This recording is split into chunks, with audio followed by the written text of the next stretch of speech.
Going on now to Module 3, Topic 1 is Rational Expressions and Functions.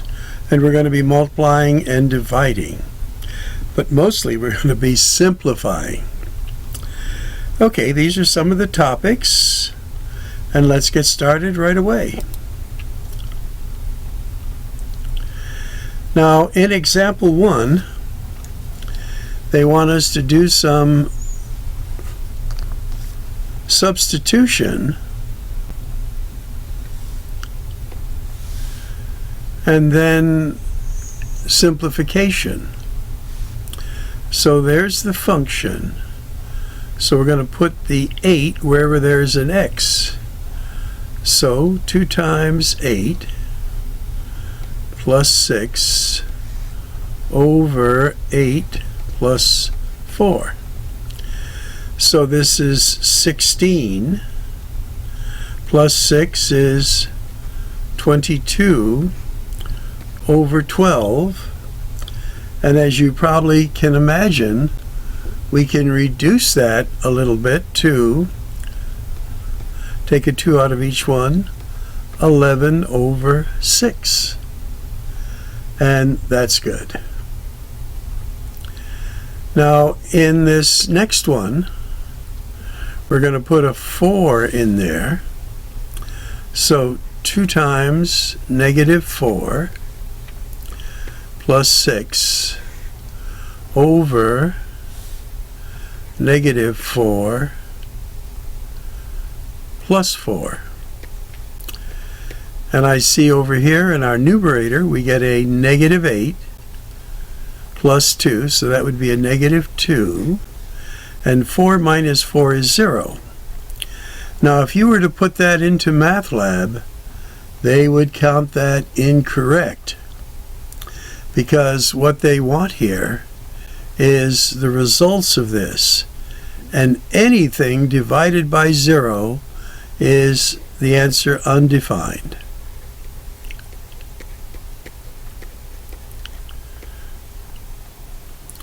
Now we did one like this in our previous lesson. In fact, it looks very similar. We want to define the domain of the function. And again, it's along the x-axis, the number line. What values can an x have in this type of example?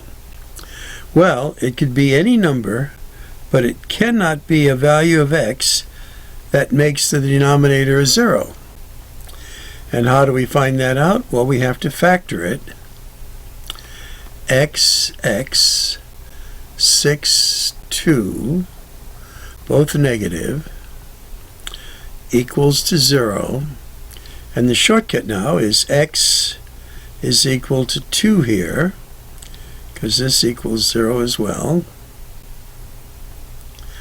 And then x equals 6. So on the number line, we would have a 2 that would be hollow. We would have a 6 that would be hollow. But everything else is allowed. And in set builder notation, we would say that x is such that x is all real numbers, but not equal, or we could go like that, 2, and x cannot be 6. We take out that not there to make it proper English, so to speak. Okay, so this is something to keep in mind, that whenever we have a variable in the denominator, there are possibilities of exclusion from that domain, because we can't have anything that makes the denominator a 0. Now a little review of earlier times. When we simplify this, we can take a 4 out of here, and that would be a 9.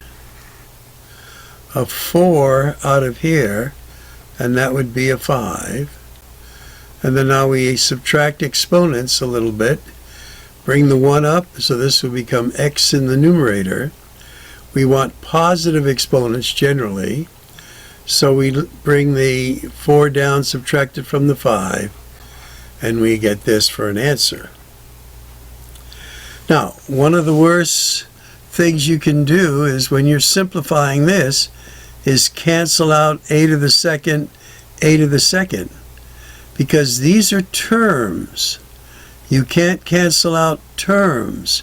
You can only cancel out factors.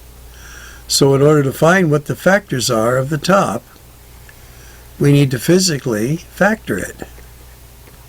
So this is where your stuff from the previous chapter comes in. So this is A, 3, 2. We're going to use this as negative and this is positive. And this is A. And we need 3 times 9 here. And our 3, nope, that's not going to do it. How about, and again, check it by FOIL, so it's 3 times 6, that's better.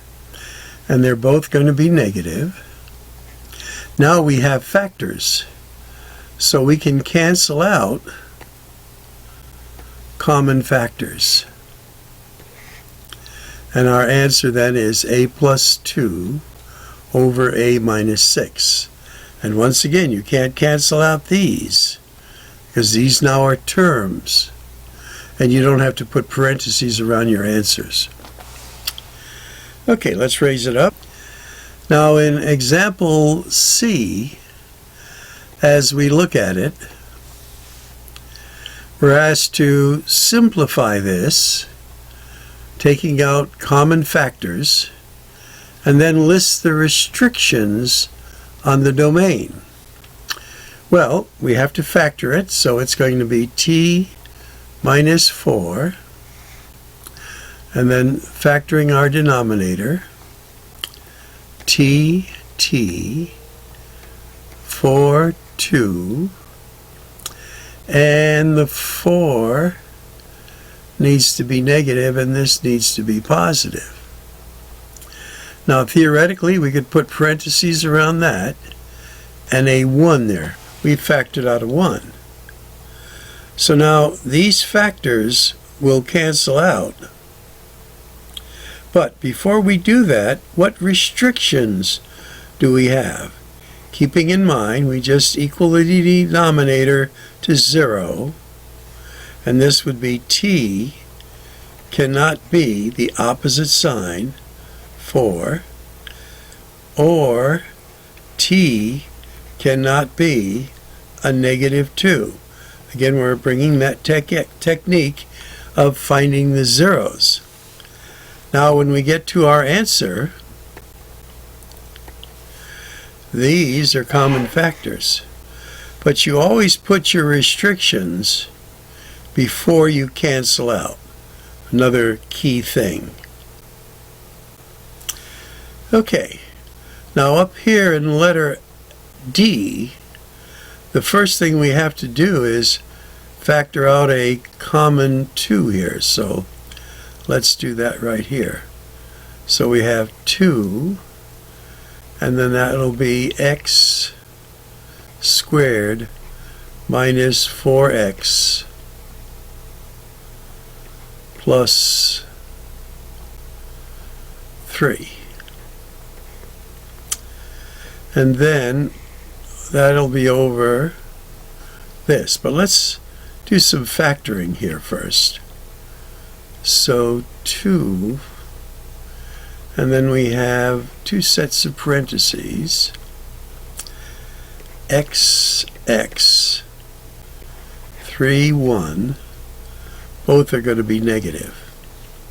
Alright, now let's do our bottom here, factoring it. x, 5,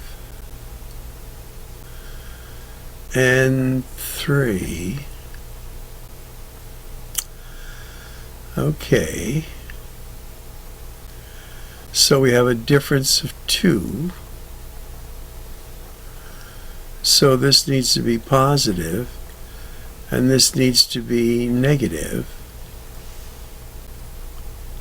And now we look to see what are our common factors. Well, here we have an x minus 3, and here's an x minus 3.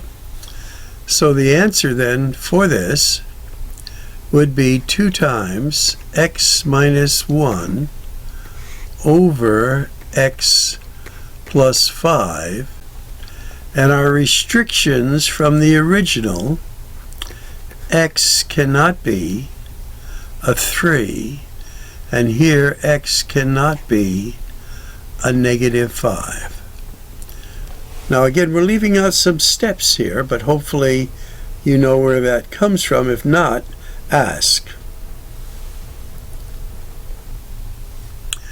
Now, for example, 3a, it's saying to multiply and simplify.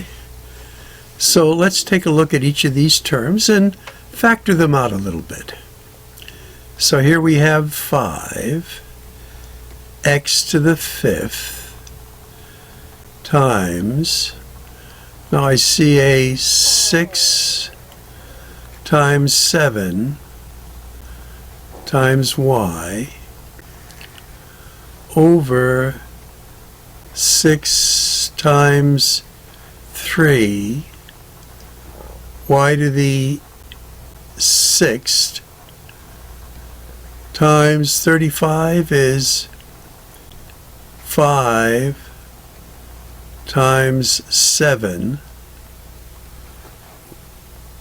x to the 7th. Here, let's get the right one there. Or 35 x to the 7th.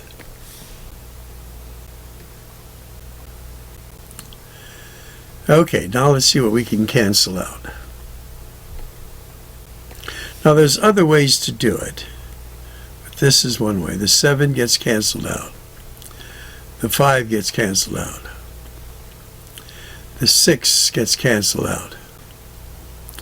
So if we wanted to summarize what we have to help clear this up, on top we only have x to the 5th y, and on the bottom we have 3 y to the 6th x to the 7th. So now when we simplify that, and remember there's a 1 there, we'll end up with a 1 on top. We're going to subtract x to the 5th, the 5 from the 7. This will give you x to the 2nd then, and this will be y to the 5th as the final answer. Now these could be switched around or left this way. But before we multiply, we should simplify by doing any cross-canceling that what we need to do is factor that. So p is all by itself. This trinomial can be factored. This is the difference of perfect squares. You can take out the conjugates. Here we could factor out a 3p from this, and let's spend a little time doing it. I'll do it and you can do it. Alright, this one's a little tricky. So the p is okay. The top is pretty straightforward. Remember, you can check your work by foiling. This is the difference of perfect squares that we have right there. the conjugates. Now here, let me write this over here. This is 3p minus p squared. Now if I take out a -1 from this, or if I take out a negative p from this, I can actually switch the order around, and this becomes a p, changing our sign, and this becomes a -3. So that's what I did here. And I put the negative that I took out as a -1, so that really stands out. Because now what can happen? Well, this will cancel with this. This p will cancel with this p. This p minus 3 now cancels with this. So what are we left with on top? Just a 1. And on the bottom, we're left with a 1, a -1, and then a p minus 1. Now, interestingly, in Math Lab, or any math course actually, they don't like to have a -1 in the denominator. So you can move that -1 up here, or you can just move the negative to the division bar and take this away. And that's the answer. So again, lots of stuff, and by writing it out carefully, neatly, orderly, I'm able to give partial credit. A lot of interesting things going on here, and that was a challenge. All right, let's do this next one. I'll do it with you a little bit. So I'll put it over here so we have lots of room. So I'm going to factor out of here a 4, and I get n minus 2. Now I'm going to factor this, n, 5, 2.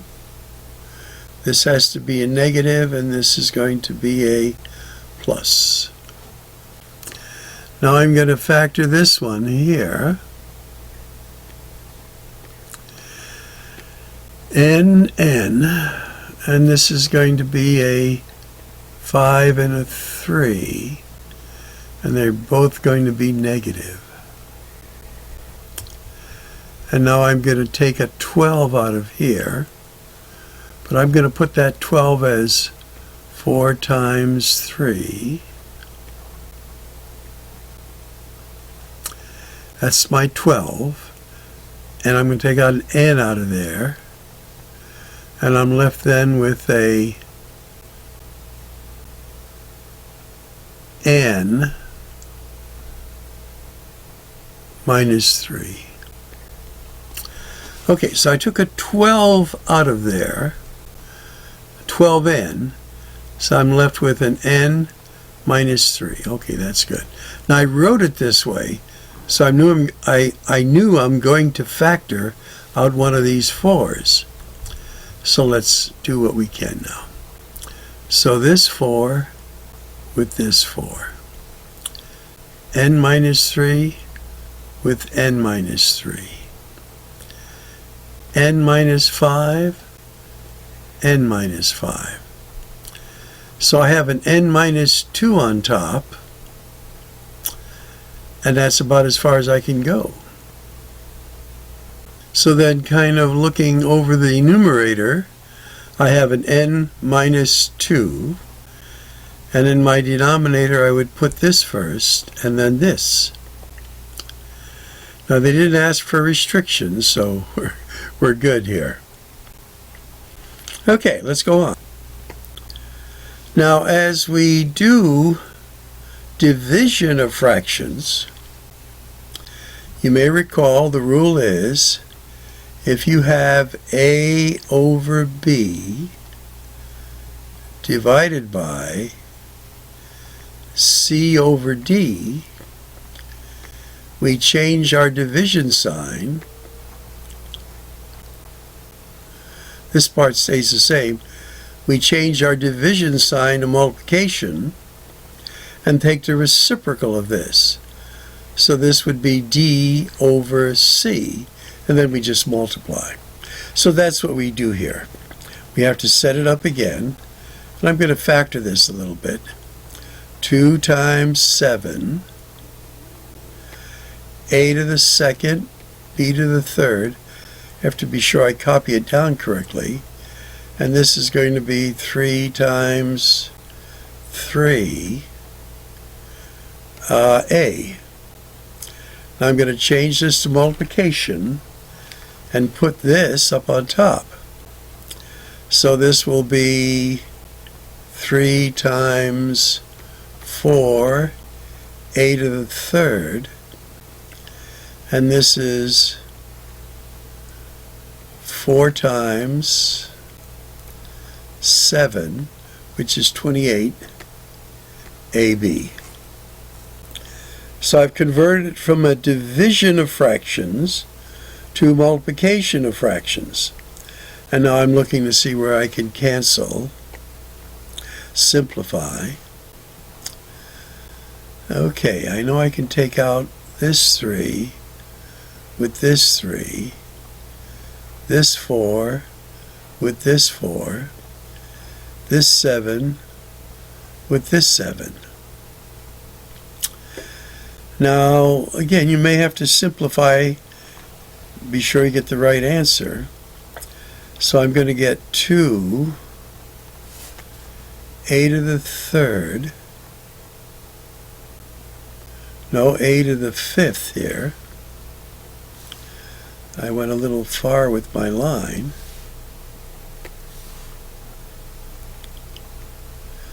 And b to the third. Now, if I were doing this, I might do it a little different way. And this is going to be a to the second here. And we need a 3. And just 1b. All right, now we're going to simplify. So our fraction is 2/3. And we take 2 away from this, gives me a to the third. 1 away from this gives me b to the second. Okay. Again, there's other ways to do it. You want to double check and be sure you give it your best shot. And that was correct. All right, so let's set this one up here. We're going to factor the top, 2a, and we know there's a b over there. We know there's an a there and there's a b there. And 1 will be 3. And this will be, I guess, 1. So when we do our outers, we get we're going to need this to be a negative and this to be a positive. Okay, so let's FOIL this. First is this.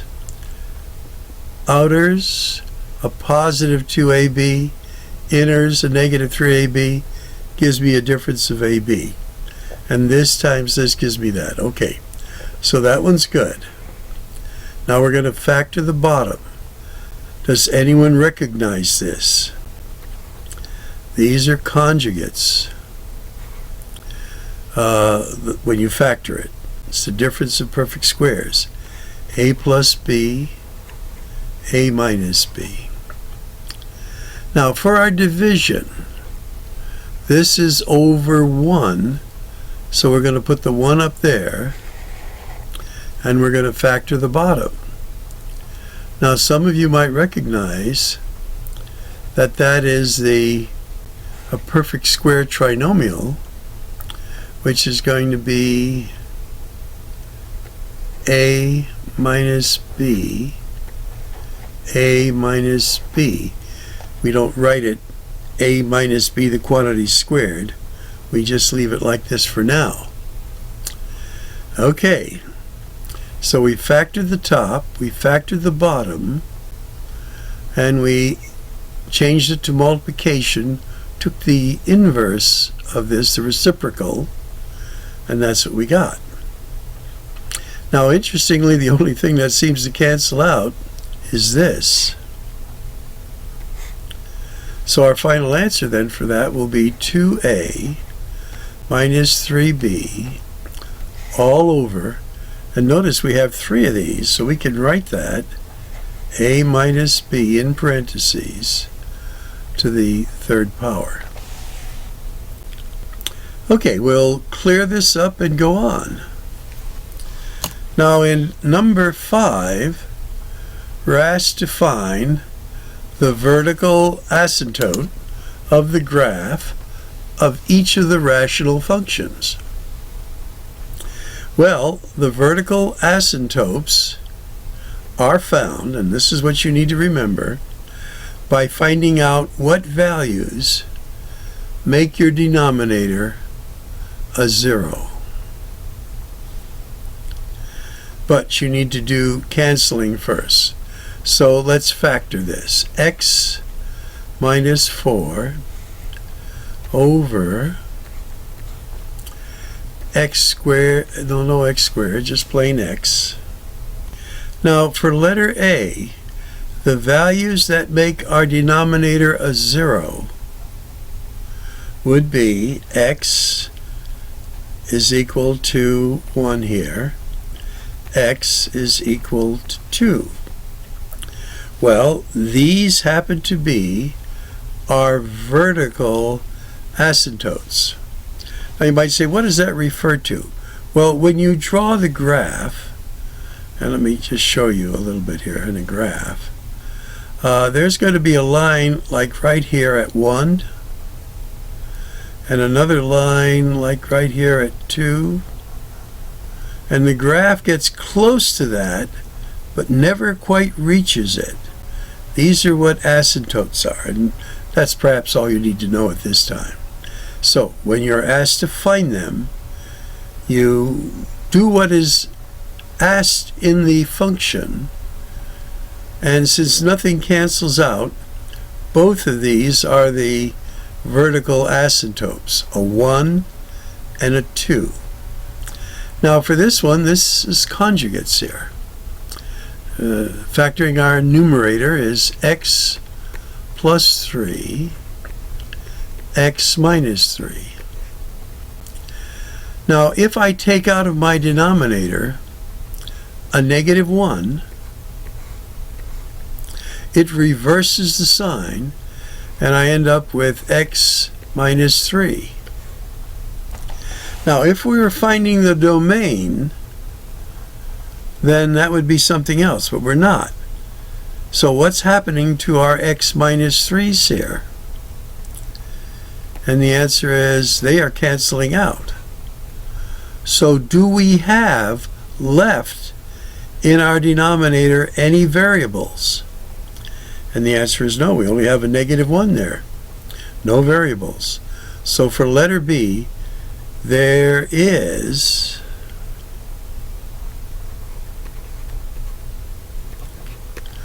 no vertical asymptote. All right, and you can check down below, and that is the answer. And why? Because when you did the calculation here, factored out a 1, the x minus 3's cancel out. Now if they didn't cancel out, then it would be a positive 3 here as your vertical asymptote.